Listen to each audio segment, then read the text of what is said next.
Assalamualaikum warahmatullahi wabarakatuh.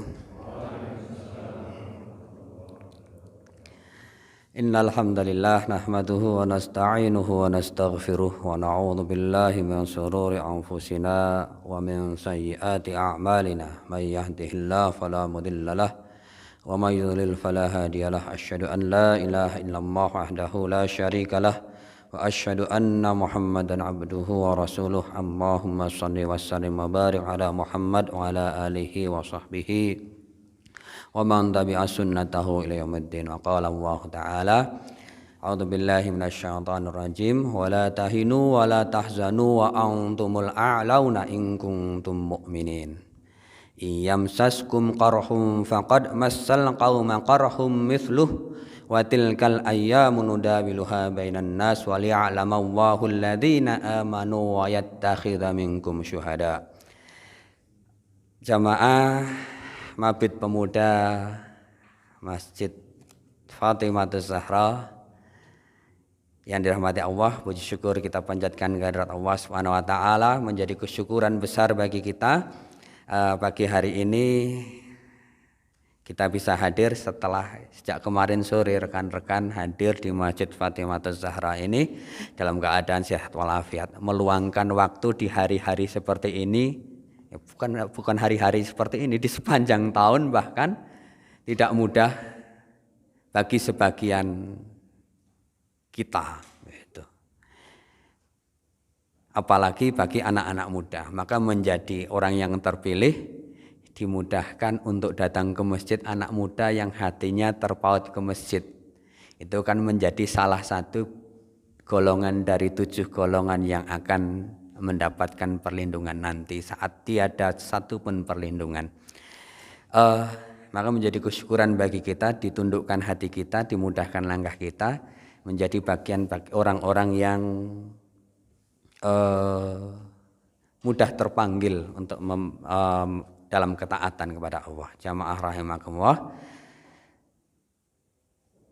Hari-hari ini kita melihat bahwa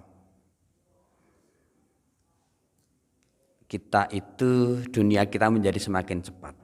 Kita menjadi diri kita yang seperti ini, menjadi seorang pemuda yang tumbuh dari seorang anak dan seterusnya hingga menjadi pemuda 40 tahun. Nonton saya umur 40 tahun belum ada, Pak Amir paling.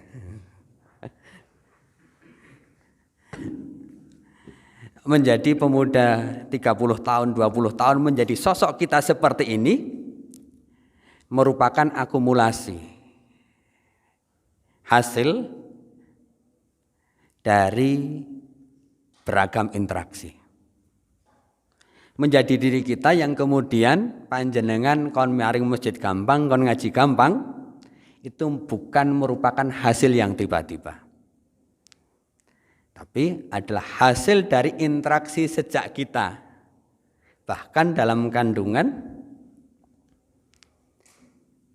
dididik oleh orang tua kita, dipengaruhi bukan hanya oleh diri kita, tapi banyak dipengaruhi oleh lingkungan kita. Dengan siapa kita gaul, apa yang kita baca, apa yang kita lihat, dan seterusnya sehingga menjadi sosok seperti kita hari ini. Jadi kita itu melewati tahapan demi tahapan kehidupan. Latar kabunna tobakon an tobak, gitu kan. Kalian melewati tahapan demi tahapan kehidupan. Fama lahum la yu'minun. Mengapakah kalian semua tidak beriman kepada Allah? Dan setiap tahapan itu kita bicara pada tingkat mikro terlebih dahulu dari kita masing-masing. Setiap tahapan ada bagian-bagian yang kita lebih dominan dipengaruhi oleh lingkungan kita. Lingkungan kita yang banyak membentuk diri kita menjadi bagian tertentu. Dan setiap tahapan itu ada tantangannya. Bahkan dimulai bukan hanya sekedar ketika kita masuk sekolah. Tahapan kita itu kan ketika Allah meniupkan ruh kita, ketika kita di dalam kandungan, begitu kan. Allah berfirman alastu birabbikum, begitu kan. Ketika di dalam kandungan ada tantangannya. Maka orang yang mengetahui, yang paham bahwa membentuk seorang pribadi tidak hanya didahului ketika dia memasukkan anak ke sekolah, maka dari itu Ibu Hana, Ibu Imran begitu, ketika beliau kemudian sudah mengandungkan apa yang dikatakan Rabbi inni nazartu laka ma fi batni muharrar. Ya Allah, sungguh aku menazarkan janin yang ada di dalam kandunganku itu agar menjadi muharrar. Kalau Ustadz dulu, saya ingat Ustadz Taufik Hartono ketika mengatakan muharrar itu mengatakan, ya Allah, aku menazarkan agar bayi yang ada dalam kandunganku itu agar menjadi takmir masjid, agar menjadi marbot. Orang-orang yang memperjuangkan agama Allah. Maka kalau kita melihat keluarga yang banyak disinggung oleh Allah menjadi teladan, inna Allaha astafa Adama wa Nuha wa ala Ibrahim wa ala Imran 'alal alamin. Sungguhnya aku, inna Allaha astafa, memberikan keutamaan kepada Nabi Adam, wa Nuhan, dan kepada Nabi Nuh, wa ala Ibrahim, yang disebut keluarga satu ala Ibrahim, keluarga Ibrahim, wa ala Imran, dan keluarga Imran. Maka Bu Imran menjadi teladan bagi kita. Ibu Hana itu ketika beliau hamil sudah inni nazartu laka ma fi batni muharrar. Sungguhnya aku menazarkan agar anakku ini menjadi muharrar, menjadi marbot, menjadi orang yang memakmurkan perjuangan agama Allah itu. Sudah dimulai dari situ.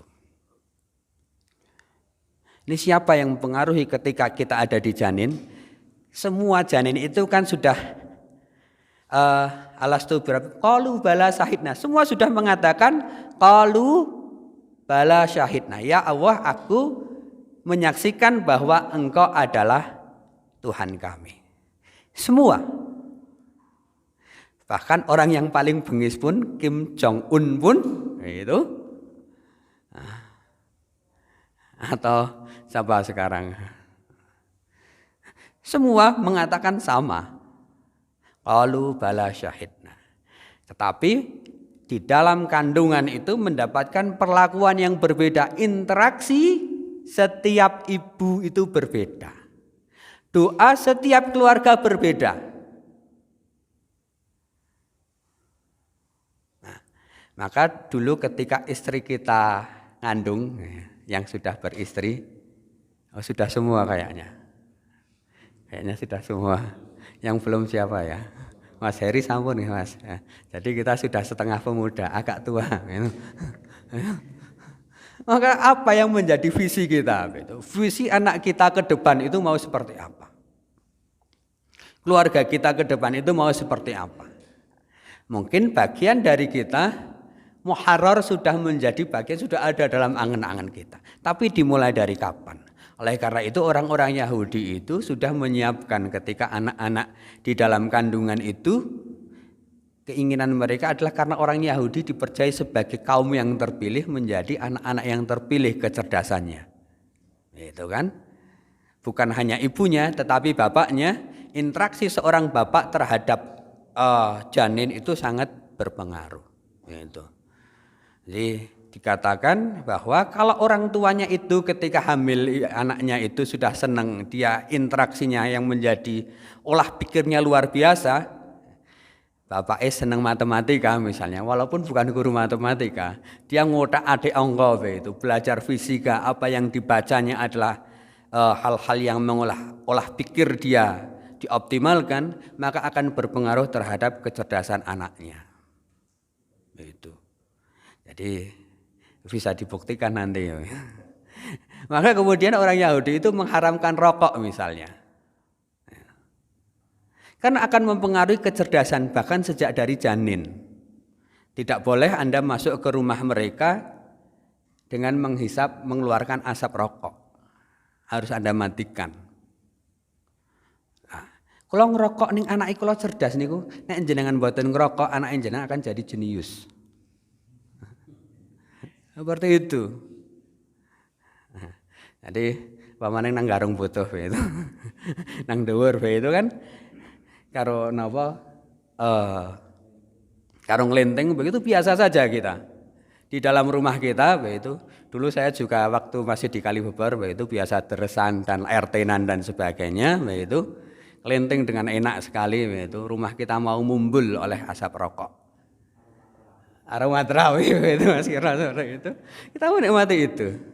Nah, belum pada masalah konsumsi begitu, biji-bijian kita dan seterusnya. Maka ini bagian dari visi membentuk anak-anak kita mau seperti apa. Ketika lahir kemudian mulai tumbuh, apa yang menjadi hajat kita? Apakah hajatnya Nabi Ibrahim sebelum itu?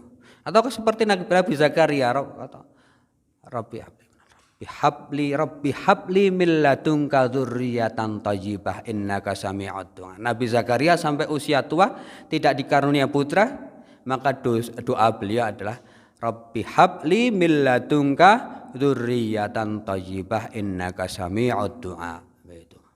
Fanadatul malaikatu wa huwa qa'im. Setelah itu kemudian Allah mengabulkan permintaan beliau sehingga lahirlah seorang putra yang namanya Nabi Yahya musaddiqan bi kalimatin minallah wa sayyidan wa hasuran minas sholihin. Nabi Yahya. Demikian pula dari ibu Imran itu lahirlah ibu Maryam. Dari itu kemudian bapak muda ini sejak awal memang kita harus punya visi. Bahkan ketika di dalam kandungan apa yang kita ucapkan akan mempengaruhi kecerdasan anak kita, akan mempengaruhi kualitas religiusitas anak kita. Jadi kita ambil contoh tadi dari Ibu Imran dan Nabi Zakaria. Dari merekalah lahir manusia-manusia utama. Itu. Sejak di dalam rahim ibu kita sudah memberi asupan-asupan termasuk asupan ekspektasi kita, harapan kita, visi kita anak kita mau menjadi, pengennya menjadi seperti apa. Bahkan tadi dicontohkan pengennya ya muharrar saja tanda petik saja. Nah, sementara kita banyak yang punya keinginan-keinginan yang jauh lebih kompleks dari itu. Kemudian kita tumbuh menjadi anak-anak.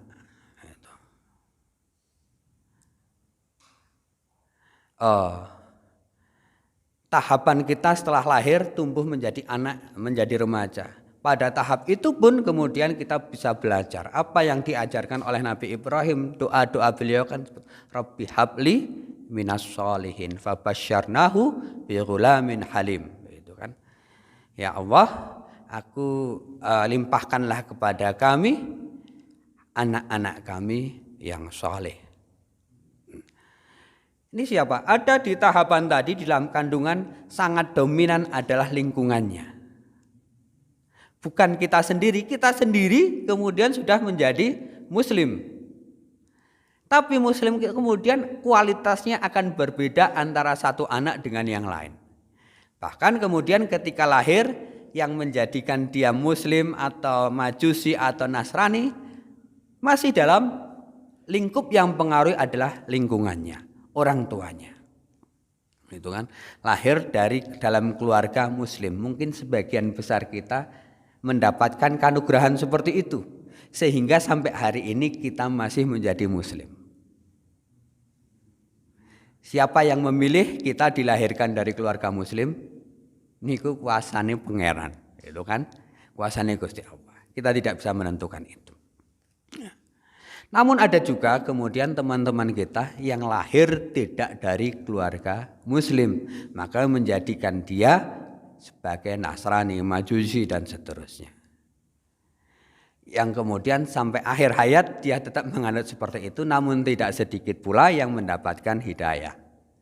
Warna-warna hidayahnya, saya setidaknya mempunyai 2 teman begitu, yang kemudian dia lahir dari Katolik, ketika mulai remaja SD SMP itu beralih menjadi Muslim dengan alasan yang sederhana saja. Begitu. 2 orang ini alasannya sederhana saja, pengen akeh kancane begitu. Iya, ini kan sesuatu hal yang kayaknya sederhana, tapi Allah memberikan hidayah dengan cara seperti itu. Dia hidup di lingkungan Muslim, begitu. Katanya kalau malam itu dia nggak boleh keluar, begitu. Maka dia melihat kalau bulan Ramadan itu anak-anak Islam itu meriah, begitu. Pada ke masjid, tarawih dan lain-lain, begitu. Dia pengen seperti itu, maka dia menjadi Muslim dan sebenarnya menjadi Muslim yang taat. Jadi ini hidayah Allah, rahasia Gusti Allah begitu. Nah, ini menjadi bagian rahasia yang kemudian hak prerogatif Allah. Bahkan Rasul pun tidak mendapatkan hak seperti itu. Kepada siapa? Kepada keluarga beliau, kepada paman beliau, begitu kan. Hingga Allah berfirman, innaka la tahdi man ahbabta walakinna Allaha yahdi may yasha. Sesungguhnya engkau tidak bisa memberi petunjuk kepada siapa yang engkau cintai. Ya terserah Allah. Walakinna Allaha yahdi may yasha. Maka menjadi bagian keberuntungan yang besar. Saya katakan kepada teman-teman bejo teman DKA kayak ngono. Nah, ini. Kemudian ada tahapan-tahapan yang kemudian kita dari anak-anak begitu, remaja, dan setiap tahapan ini memiliki tantangan tersendiri. Anak-anak tentu tadi pada keluarga yang baik-baik akan menyekolahkan ke tempat yang baik-baik, mendidik dengan cara yang baik. Seperti halnya tadi pada Ibu Hana begitu, maka dia menitipkan pengasuhannya kepada Nabi Zakaria. Seperti halnya mungkin sekarang kita sudah membayangkan anak kita mau dipondokkan di mana. Ini salah satu tren yang sekarang berita baiknya adalah orang tua begitu ketika anak hampir SMP sudah memikirkan dipondokkan ke mana. Yang itu tidak terjadi pada orang tua angkatan tahun 80-an. Sekarang kebanyakan orang tua atau anak-anak kita ditanya, besok saya mau mondok. Ini kan satu tren. Oke, kembali tadi. Kita menghadapi tantangan pada setiap tahapan kita. Kemudian ketika remaja pun apa tantangan kita? Menghadapi tantangan pada masa teenagers, pada anak-anak remaja. Remaja itu menghadapi gejolak yang luar biasa. Untuk nafsu seksualnya luar biasa, kecintaan terhadap lawan jenis itu mulai tumbuh, bergelora. Dan tidak banyak juga orang yang mampu melewati tahapan ini dengan selamat. Oke. Tapi ini tantangan. Ada juga bagian-bagian dari kita yang mampu melewati tahapan ini. Tahapan ini adalah sebetulnya tahap kita mengeksplor begitu banyak hal. Tahap di mana kita bisa mulai menemukan arah kita mau kemana. Kemudian apa?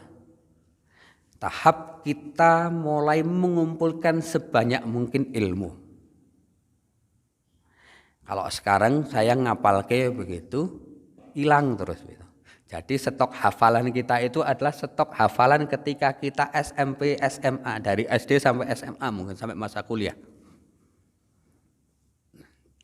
Sekarang kita itu menghafalkan jadi jauh lebih sulit. Tahap di mana kecerdasan kita berkembang dengan pesat. Maka pada tahap ini mengembangkan kecerdasan mengembangkan potensi dari anak. Kecerdasan itu macam-macam, termasuk kecerdasan fisikal kita. Karena itu tadi kembali Yahudi, apa yang disarankan yang menjadi olahraga yang diutamakan oleh Yahudi itu? Satu, atletik. Yang kedua, berenang dan menembak. Seperti halnya sebetulnya Rasul menyuruh kita untuk olahraganya itu renang, berkuda, dan panahan begitu.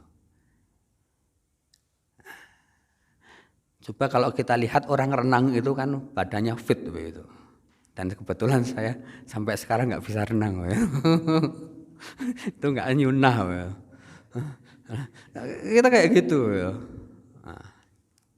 Apa itu untuk ngolah fisik kita, menjadi dibutuhkan remaja-remaja yang tangguh. Asupan gizi kita termasuk hafalan-hafalan kita, maka Ibnu Abbas itu mengatakan, ini saya sitir begitu. Ibnu Abbas mengatakan tidaklah Allah mengutus menjadikan seseorang menjadi nabi itu melainkan dari golongan pemuda. Dan orang-orang alim, para ulama itu tidak diberi pengetahuan oleh Allah melainkan di masa mudanya. Nah, maka pada fase ini ada tahapan kekitaan kita, ada tahapan di mana kita bisa menentukan sendiri dan pengaruh lingkungan akan mempengaruhi kemana arah kita. Jadi ada tantangannya.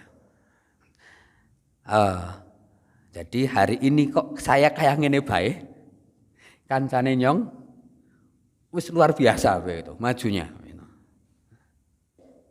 Mungkin bagian dari resolusi kita, bro. Sejak awal kita tidak mempunyai cita-cita, ya hidup mengalir bismillah lillahi ta'ala, nek Allah ngersakna masa oraha begitu kan. Sehingga masa muda kita banyak dengan kita isi dengan santai begitu. Tidak ada tuntutan untuk menjadi diri kita sesuatu. Ya, kemudian kita petik hasilnya hari ini. Tadi pagi kebetulan saya ketemu Pak Musbihun begitu. Beliau bercerita begini. Rasulullah itu dalam masa dakwah beliau 23 tahun itu berhasil melahirkan 120.000 kader. Dan kualifikasinya itu pemimpin semua. Orang-orang terpilih semua. Dan 2.000 diantaranya itu mempunyai kualifikasi pemimpin dunia. 3/4 dari 120.000 itu berada pada kisaran usia 20-an tahun. Ya. 2000 itu kualifikasi pemimpin dunia gitu. Jadi kalau sekarang pemimpin dunianya adalah Presiden Amerika, maka itu hanya salah satu. Kita waktu itu mempunyai stok 2000 orang pemimpin dunia. Saiki bae arep gawe pemimpin kelas kabupaten angel temen. Siapa ya? Gitu. Anak pilihan bupati cai dewek siapa ya? Nah, apa maning tingkat nasional begitu? Kalah. Baik.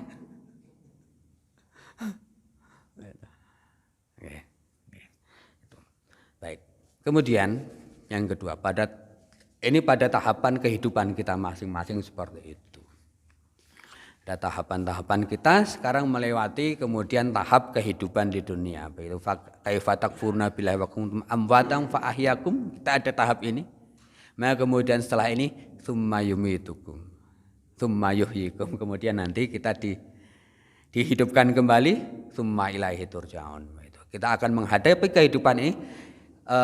Imam Ghazali mengatakan kita menghadapi tahapan demi tahapan kehidupan, terminal-terminal kehidupan. Kalau tadi kita bicara di level tingkat kehidupan saat ini, wa kuntum amwat ahyakum, begitu ya. Setelah ini kemudian kita akan berada menuju terminal kehidupan kita selanjutnya, yaitu summa yumitukum, itu. Ada 3 hal menurut beliau yang kemudian kita berada pada ketakutan yang luar biasa, yang tidak pernah kita merasakan ketakutan setakut itu, gitu. Yaitu ketika tsumma yumitukum yang pertama. Nah, itu. Oke.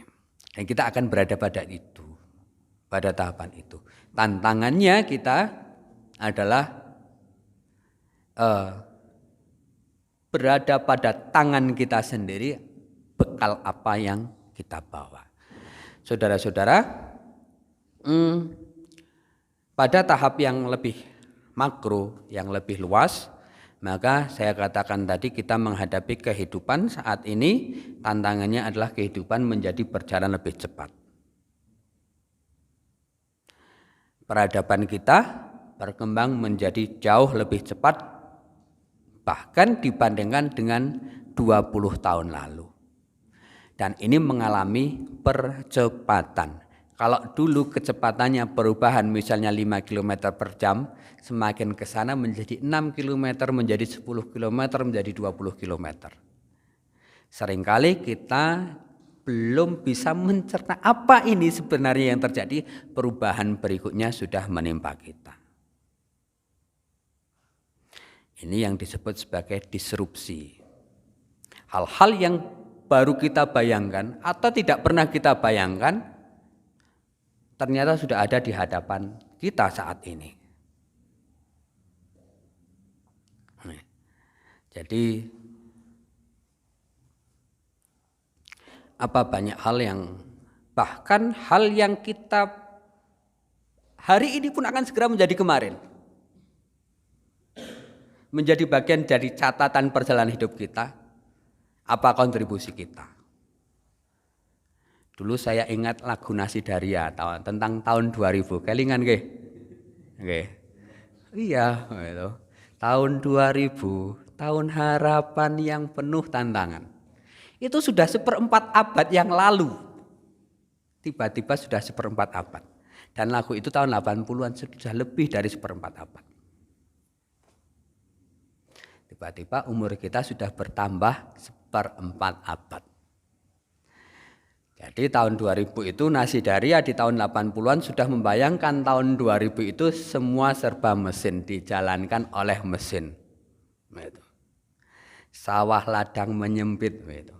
Kira-kira seperti itu. Mencari pekerjaan semakin sulit. Gitu. Yang kita bayangkan di tahun 80-an tentang tahun 2000 sudah jauh tertinggal tahun 2000 itu. Tiba-tiba kita sudah tahun 2023. Gitu. Tiba-tiba kita sudah tua.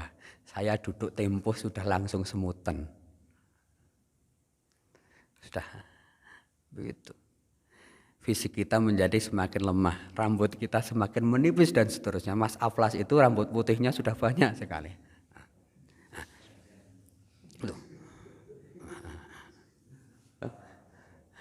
Ya, ada hal-hal yang tidak pernah kita bayangkan ternyata sekarang kita hadapi. Demikian pula ke depan kita tidak bayangkan hari ini, kemudian akan segera menjadi kenyataan.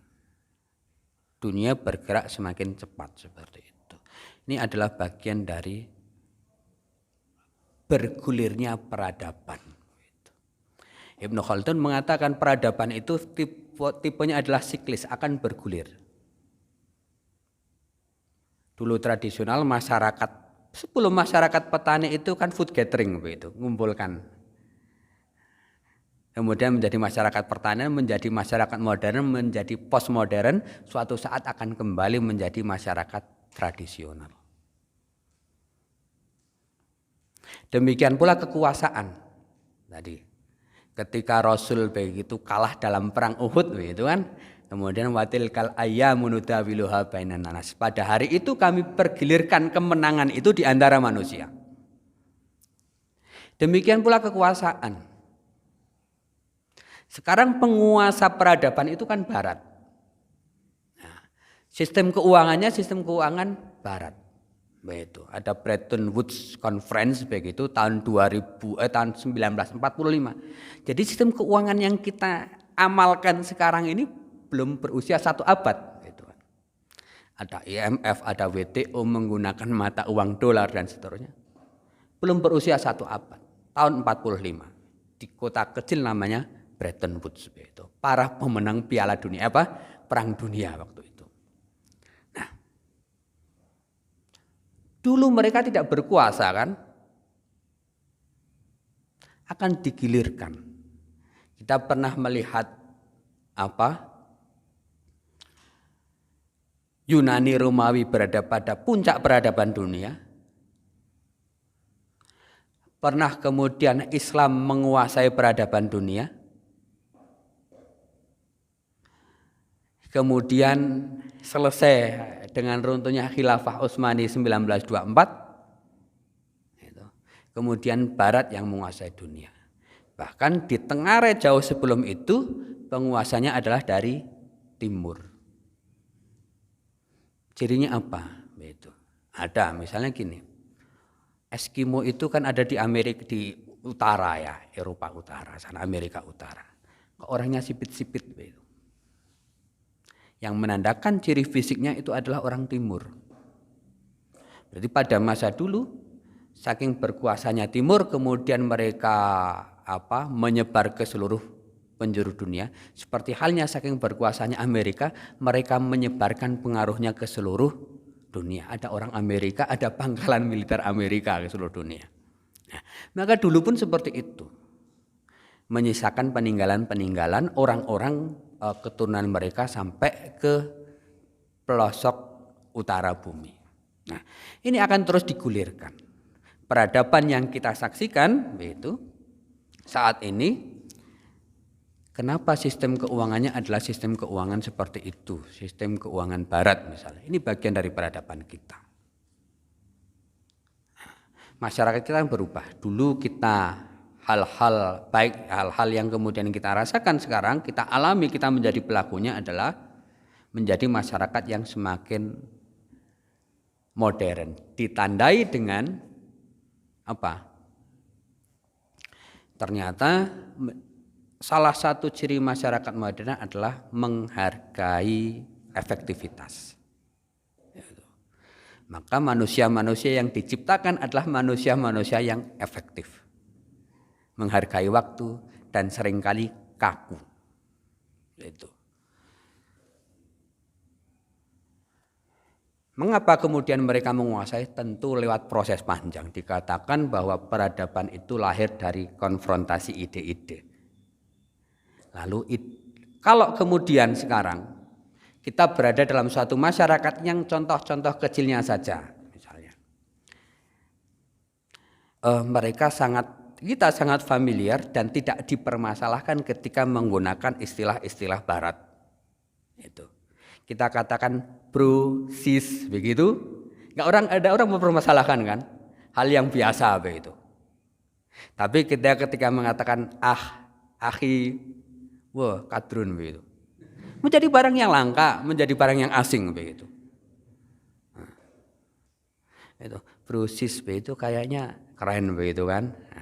Muda, milenial begitu. Tapi ketika kita katakan kok kuno banget begitu, tradisional banget. Itu bagian dari hal-hal kecil yang kemudian kita rasakan yang menunjukkan apa? Bahwa bagian kebudayaan kita, bahasa itu kan bagian dari budaya. Dari sisi budaya kita yang seperti itu saja kita kalah, tidak cukup mempengaruhi kehidupan masyarakat kita. Nah, kita menggunakan anak-anak kita, saudara-saudara kita menggunakan rok, kita menggunakan jas, itu kan tidak masalah, terlihat keren begitu.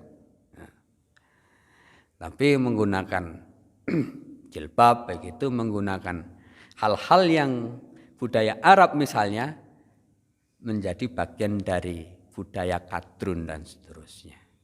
Itu. Ini ada tantangannya setiap zaman begitu. Jadi walaupun kemudian kabar-kabar baiknya adalah tadi saya katakan misalnya dulu tahun 80-an kita sekolah-sekolah menjadi menggunakan jilbab saja kan terlarang begitu. Saya dulu sekolah negeri SMP begitu, ketika olahraga bahkan anak-anak perempuannya itu menggunakan celana pendek. Tahun 90-an. Sekarang kan sudah tidak. Jadi ada tantangan di setiap zaman.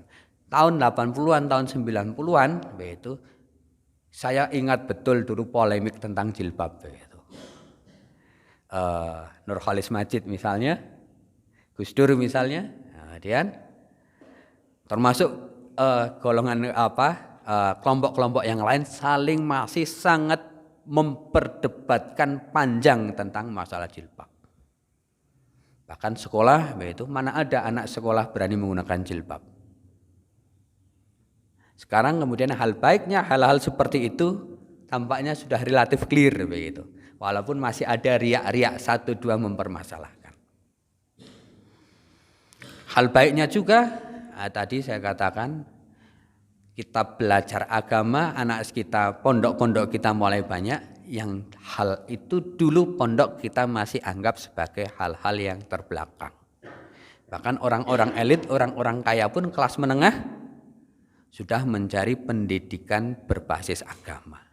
Walaupun mungkin mereka menggunakan kelas yang berbeda dengan kelas-kelas kita. Oke. Itu kita ingat begitu. Pada hal-hal yang bersifat ibadah seperti itu kita semakin mudah. Walaupun kemudian tantangannya saat ini menjadi tidak sederhana. Oke, gitu. Kita ingat pesan Pak Natsir begitu ya. Kalau Muslim beribadah pada tataran ibadah silahkan begitu. Tapi kalau sudah mulai masalah ekonomi begitu. Nah, ekonomi Islam juga mulai banyak dikenal sejak tahun berapa Pak Eko ya? 2000-an mungkin mulai banyak berkembang. Gitu. Dulu segala sesuatu yang bunyi syariah begitu sebagai suatu yang tabu, tidak berkelas, diawasi dan seterusnya. Tapi ketika kemudian sekarang kemudian kita ingat pesan Pak Natsir begitu, kalau kalian Muslim ibadah ya silahkan selesai. Ora apa sembahyang ngono. Tapi kalau kemudian kita sudah menyentuh sisi ekonomi mulai diawasi begitu kan. OJK mulai masuk begitu. Itu status teman-teman begitu kan kemarin. Intervensi segala macam, apalagi kalau sudah masuk ranah politik. Gitu. Sejak dulu kita sudah bicara tentang kebangkitan kaum Muslim, itu ya bangkit dulu ditandai dengan lahirnya ITSMI, begitu tahun berapa 90 di Universitas Brawijaya Pak Habibie, tanda mulai dekatnya dengan kaum hijau, begitu. Nah, tapi sekarang kemudian saudara-saudara peradaban kita kembali. Peradaban kita akan terus menghadapi tantangan. Tantangan itu adalah memenangkan peradaban itu. Dan siapa yang bisa menjadi penggerak peradaban tentu adalah anak-anak muda. Saya kebetulan semalam cari ini, ketemu pesan dari Syekh Abdul Aziz bin Baz begitu. Saya tidak hafal karena pesannya cukup panjang. Jadi begini, saya baca saja karena panjang. Pemuda di setiap umat adalah tulang punggung yang membentuk komponen pergerakan. Karena memiliki kekuatan yang produktif dan kontribusi yang terus-menerus. Dan pada umumnya suatu umat, suatu bangsa tidak akan pernah runtuh karena di situ masih ada pemuda yang menjadi penyangga-penyangga peradaban itu. Nah, saudara-saudara, tadi kita yakin bahwa kekuasaan itu akan bergulir. Kekuasaan tidak melulu tentang kekuasaan politik, tetapi tentang peradaban. Apa yang biasa kita gunakan, bagaimana cara hidup kita sehari-hari, bahasa kita, pakaian kita, perbincangan-perbincangan kita, apa yang dianggap keren, apa yang dianggap bermutu dan seterusnya, itu adalah bagian dari peradaban.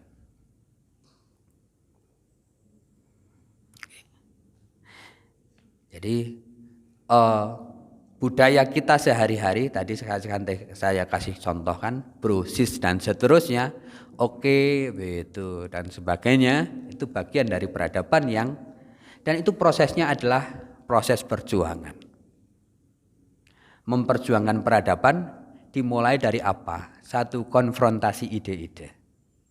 Apa yang menjadi ide kita, sumbangan pemikiran kita terhadap peradaban kita. Maka kita tidak akan mempunyai ide sama sekali kalau otak kita tidak diasah dengan ide. Kita merasa baik-baik saja begitu. Toh makan, minum, nyekolahkan anak masih bisa. Tapi cara berpikir seperti itu bukanlah cara berpikir seorang pemuda. Apa yang menjadi kelebihan pemuda?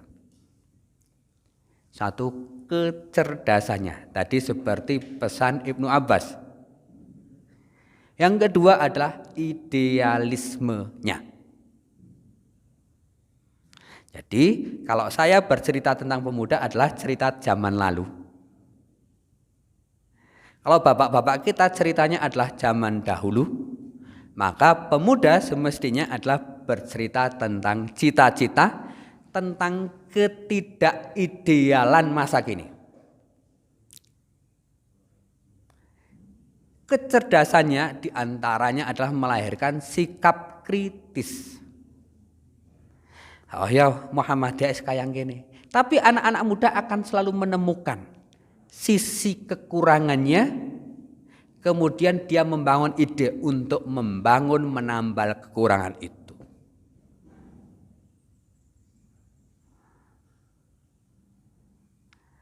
Oke. Yang ketiga, pemuda mempunyai apa? Hati yang bersih. Maka Rasul mengatakan jangan dimusuhi itu anak-anak muda karena hatinya masih lurus. Kita tidak mempunyai kepentingan apa-apa. Jadi kalau anak-anak muda bicaranya adalah melulu tentang kekuasaan, berbagi porsi, mendapatkan komisi, maka itu kita singkirkan dari golongan pemuda.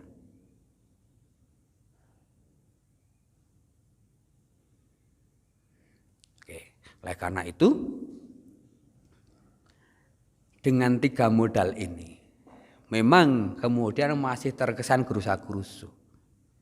Tapi dengan ini akan mendinamiskan sebuah gerakan. Jadi kalau sudah tidak kritis, mengapa tidak kritis? Karena kita tidak mempunyai wacana. Karena kita tidak membaca. Maka tadi disyaratkan nasihatnya adalah perdalam ilmu. Tentu satu, ilmu agama kita. Itu. Yang kedua, literasi kita, kitab kuning maupun kitab putih kita. Maka kita harus membaca diri kita. Hari ini kita sudah baca apa? Al-Quran berapa lembar? Begitu. 1. Bagian dari zikir, anak muda yang sering kali bergolak maka ditenangkan dengan zikir kita. Hari ini kita sudah baca buku apa? Kitab putih apa yang kita baca? Lah, kadosin pun saya sedaya bicara politik nggak dapat ilmunya, nggak bisa begitu ya. Kemudian bicara tentang ekonomi, tampaknya semua baik-baik saja. Bicara tentang masalah sosial kanan kiri, ya wis semua akan berubah pada masanya, misalnya, itu kan? Wah, ini kita tidak ada referensi kritis terhadap kondisi masyarakat kita. Padahal masyarakat kita terus berubah, politik kita akan berubah, dan politik itu mempengaruhi banyak hal. Walaupun saat ini kita berada tidak pada masa ideal. Maka pemuda, saya ingat pesan Anies Mata, ini bukan berbicara tentang Partai Gelora begitu ya. Nah, dulu masa kuliah saya itu Anies Mata bicara begini, tentang berpikir global, bertindak lokal. Jadi Kita mempunyai cita-cita tinggi tentang kehidupan ideal masyarakat kita, tentang idealisme pergerakan kita. Itu sebagai panduan, sebagai kerangka kemana kita akan bergerak. Apa yang mesti kita perjuangkan? Kita harus mencapai masyarakat yang seperti apa? Tindakannya adalah lokal. Lokal artinya dalam kapasitas terbaik di sekitar kita. Jadi kita tidak tindakan kita tidak untuk merubah dunia begitu kan. Tapi merubah dari diri kita masing-masing, merubah lingkungan kita. Sekolahan kita kurang bagus. Ini kan berada pada lokal kita, lokal konten kita. Cah-cah ngajinya kurang bagus, cah-cah ora gelem maca buku. Lakukan tindakan lokal kita. Arahnya untuk apa? Misalnya masyarakat Kepil, bener begitu, yang dari dulu menjadi hutan belantara, hari ini masih hutan belantara, misalnya, mau menjadi seperti apa begitu kan? Nah, oke. Membayangkan, mengimajinasikan masyarakat ideal kita. Di situ. Dimulai dari tadi kalau Rasul pada anak-anak usia 20-an, maka semestinya 20-an ketika ngaji, tadarus, tahsin, begitu, murojaah dan sebagainya, kita bicarakan masyarakat ideal kita. Tahapan-tahapannya seperti apa? Tahapannya misalnya siki kudu bisa ngaji kabeh. Pertama misalnya. Kudu sembahyang kabeh. Tidak menutup kemungkinan sing wis ngaku pemuda Muhammadiyah dan seterusnya ning egen bolong-bolong sembahyang. Karena dakwah kita itu kan kepada umat yang bukan Islam dan kepada umat Islam sendiri. Oke. Tahapannya itu. Tahapan kedua apa? Kudu maca buku. Ada buku referensinya apa? Siapkan. Tahap ketiganya apa? Dan seterusnya. Tuh. Jadi nek pemuda sudah tidak berpikir seperti itu, pikirannya adalah pragmatis, hanya sebatas apa misalnya? Ya nyekolahna anak ya wis begitu. Iya nyekolahna anak, tapi kita tidak berpikir nyekolahna anak mari ngendi ya? Anak saya pengen menjadi seperti apa ya? Karena kewajiban kita bukan hanya sekedar menafkahi nyangoni anak, bayar SPP, tapi kita membayangkan anak kita ngemben. Ada enggak kita berbagi misalnya? Sebagian dari anak kita harus menjadi jenderal begitu. Iya. Harus menjadi panglima. Dan kemudian saling support ke sana.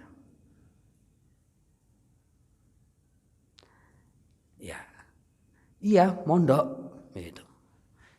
Tapi tidak berhenti kemudian sing penting bocah apal 30 juz. Tapi kemudian anak kita harus menjadi pemimpin nasional misalnya. Landasannya apa? Landasannya sudah kuat, itu. Ngajinya bagus. Tapi kemudian harus memberi kontribusi pada kehidupan. Anak kita calonkan harus menjadi bupati yang akan datang. Ada nggak berpikir seperti itu? Lah, kan kekuasaan bahaya. Iya, kalau orang-orang baik tidak membicarakan kekuasaan, maka kekuasaan akan bergulir di antara orang-orang yang tidak baik. Dan akan selalu seperti itu. Mungkin perlu konferensi orang tua begitu ya. Konferensi orang tua menyiapkan cita-cita kita. Konferensi anak muda biasa. Konferensi orang tua membicarakan tentang memetakan potensi anak-anak kita. Oh, anaknya ngemben calone Panglima TNI. Ngemben tak lebokna Akmil misalnya. Hingga kok mau latihan kemana saja nanti kan mudah, itu kan. Oh, mau ke grup 2 kandang menjangan. Nah, oke. Itu. Itu yang menjadi. Maka pertanyaannya, ketika peradaban kita berada pada posisi seperti itu adalah bagian dari kontribusi kita. Ketika mengatakan akhi, ukhti, begitu dan sebagainya masih menjadi masalah, itu adalah bagian dari kontribusi kita. Ketika kemudian sistem keuangan yang ribawi masih mendominasi, ketika masyarakat masih nina bubukkan atau terjerat oleh investasi bodong misalnya, oleh rentenir seperti itu adalah bagian dari kontribusi kita. Ketika pendidikan kita masih belum sekolah teng pundi Mas, SMK Muhammadiyah, SMA Muhammadiyah, masih dianggap kelas 2, itu adalah bagian dari kontribusi kita. Ketika kemudian masyarakat kita masih terbelah, yaitu masih menganggap Islam atau budaya Islam sebagai sesuatu yang bermasalah, maka itu adalah bagian dari kontribusi kita. Karena musuh-musuh Islam telah mengakui bahwa pemuda itu adalah sebagai tulang punggungnya, penyangga peradaban, maka dia akan mendorong kita menjadi remaja-remaja, pemuda-pemuda yang teralienasi. Sedikit lagi. Ya, menjadi alien. Ini menjadi gejala pada masyarakat. Jadi dulu itu pada kisah Yunani itu ada seorang filosof namanya Demokritos. Suatu saat dia berjalan-jalan di tengah keramaian. Di siang bolong dia berjalan di tengah keramaian. Di tengah pasar begitu. Dengan membawa lentera. Sendir. Orang-orang bertanya, sedang apa kau? Apa yang kamu cari? Yang dijawab adalah, saya sedang mencari manusia. Dan sekarang ini menjadi gejala di kehidupan kita kehilangan kemanusiaan kita. Kenapa? Karena kita tidak mengenal diri kita, kemudian kita tidak mengenal Tuhan kita. Institusi-institusi keagamaan hadir ada, tetapi kemudian dia pun teralienasi. Menjadi asing begitu, tidak menjawab kebutuhan substansial dari masyarakat. Peringatan-peringatan keagamaan demikian mewah, tetapi agama hadir secara formalitas. Contohnya seperti ini. Tadi malam di tempat saya ada lenggeran begitu. Mas Aflas nggak dengar begitu. Itu sambutannya begitu. Assalamualaikum warahmatullahi wabarakatuh. Acara lenggeran begitu. Wonten ngarso para alim, para ulama, para kiai begitu. Acara lenggeran masih seperti itu. Jadi peringatan agama, PHBI dan seterusnya bahkan dirayakan dengan gegap gempita. Masyarakat nyumbang luar biasa.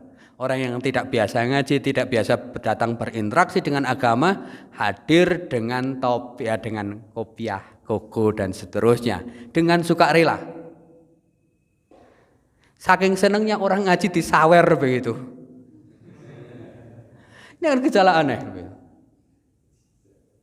Disawer, diperlakukan seperti penyanyi dangdut begitu. Karena apa? Ini ada ruang kosong yang agama, institusi agama gagal memainkan peran itu. Peran mencerahkan, agama itu kan mengatakan mana yang benar, mana yang salah. Pantas tidak pantas, seperti itu. Jadi kita lebih senang pada hal-hal yang spektakuler. Pramila nek pas acara-acara mulutan, acara-acara dan sebagainya, PHBI dan seterusnya, kita gegap gempita merayakannya, tetapi substansi dari itu hampa, kosong. Jadi agama hadir dalam simbol-simbol formal begitu. Bahkan menjadi bagian dari alat kekuasaan. Bukti ini ketika niki selamaning kan baju koko laris teng pundi-pundi nggih sih? Iya. Jadi yang menggunakan agama sebagai alat politik itu mereka begitu. Tapi ketika sampai perilaku jauh dari cahaya agama. Saudara-saudara, ini tantangan-tantangan kita. Maka pertanyaannya adalah, kalau kemudian peradaban kita bagian dari peradaban adalah hasil dari konfrontasi ide-ide, dari perjuangan, dari keberanian, maka pertanyaannya apa yang menjadi ide kita untuk membangun, merintis sebuah peradaban dengan berpikir global, tindakan lokal kita di sekitar kita apa. Maka hari ini adalah bagian dari kontribusi kita, yaitu investasi-investasi apa yang perlu kita tanamkan begitu untuk memberi sumbangsih pada peradaban kehidupan kita yang lebih baik. Dan ini menjadi pertanyaan bagi anak-anak muda. Sekian dari saya. Bukan berarti saya sudah merasa bukan bagian anak muda, Mas. Saya sudah 44 tahun ini, nek teng ADART pemuda sudah dicoret tidak lagi muda. Saya kira demikian. Terima kasih, ada kekurangan mohon maaf, mudah-mudahan kita diberi kekuatan oleh Allah bagian memperkuat ikhtiar-ikhtiar kita, usaha-usaha kita, meningkatkan kualitas pribadi kita dimulai dari tazkiyatun nafs begitu ya. Perlu waktu-waktu khusus bagi kita untuk bermunajat, meningkatkan kualitas diri kita apapun waktu itu, di tengah malam, sepertiga malam dan seterusnya. Itu bagian dari hal penting yang Allah insya Allah akan memberikan kemudahan, memberikan petunjuk dengan jalan itu. Sekian, ada kekurangannya mohon maaf. Billahi fi sabil haq fastabiqul khairat. Wassalamualaikum warahmatullahi wabarakatuh.